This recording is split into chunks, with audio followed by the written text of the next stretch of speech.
Assalomu alaykum.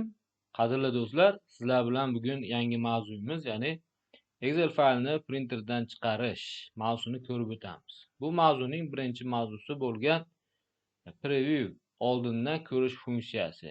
Ya'ni buni ruschasiga oladigan bo'lsak, просмотр и печать. Ya'ni shunaqa tarzda bo'ladi. Просмотр и печать buyrug'ini biz bu yerdan, ya'ni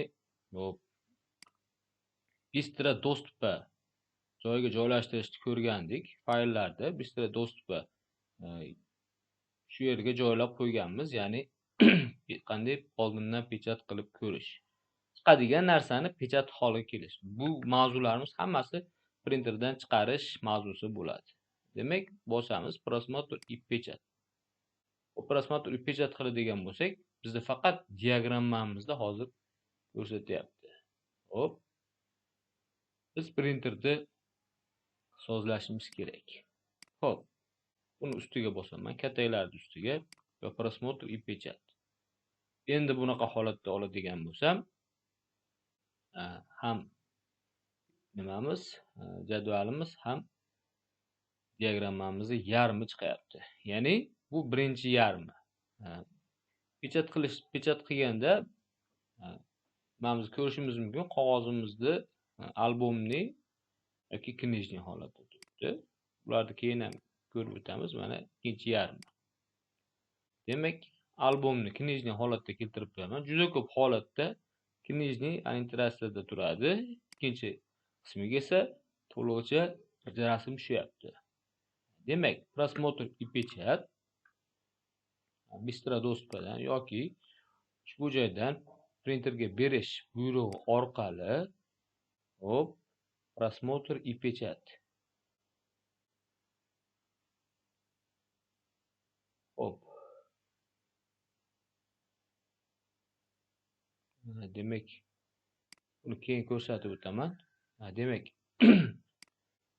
birinchi yarmiga agar listimiz sig'ayapti, agar mabodo shunaqa holat bo'lib qolsa, agar sig'masa, mana shunaqa holatda bo'lsin.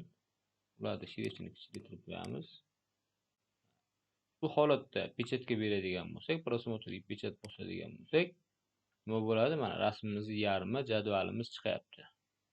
Demak, ikkinchi yarmida shu ma'lumotlar chiqyapti. Biz nima qilishimiz kerak? Bitta ma'lumotga sig'dirishimiz yoki bitta ma'lumotga sig'adigan qilishimiz kerak. Buning uchun biz oldin ham ko'rib o'tganmiz.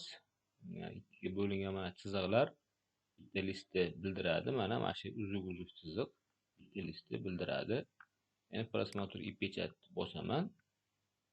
Bu yerda turgan pechatga berish. Hop. Bu yerda turgan printer, fax printer, OneNote, PDF faylda saqlash, endi disk printer bor ekan, printer qo'shish, kopiyalar bir nusxada va albomning knijniy parametrlari, o'lchamlari va bular birinchi list, ikkinchi list holida turibdi. Nazar qilaman. Qog'oz ustiga bosdim yoki blokka bosdim. Просмотр печать qilsam, o'sha blok qo'ygan joyim o'zini ko'rsatadi. Demak, printer и печать bo'limimizda ko'rib o'tdik. Shu bilan bugungi darsni tugatamiz. Keyingi darsda ko'rishguncha